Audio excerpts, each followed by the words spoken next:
আসসালামু আলাইকুম। সবাই কেমন আছেন?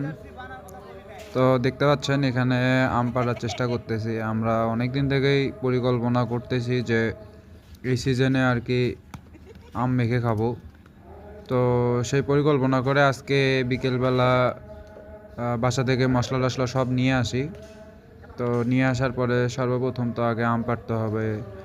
আর যে আমের গাছটিতে আমরা আম পাড়তেছি এটা হচ্ছে আমাদের স্কুলের গাছ, যে গাছে কখনো ডাল বেয়ে ওঠা যায় না, যে কারণে আমাদেরকে লাঠি দিয়ে ঢিল দিয়ে মানে এভাবে পাড়তে হচ্ছে।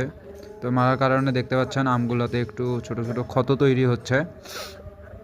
তো আমরা দেখতেছি যে যারা এই আম পাড়ায় অভ্যস্ত তারা ছাড়া কিন্তু এটা পারা মুশকিল।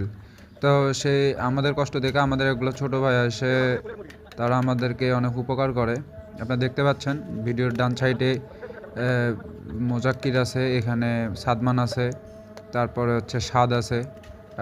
এরা আমার হচ্ছে ছোট ভাই।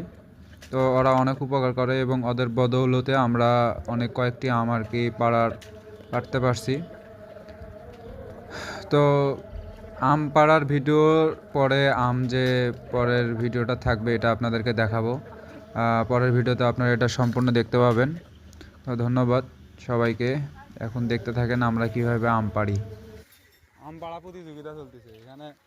এখনো স্বাদ আগায় আছে, স্বাদ আগায় আছে।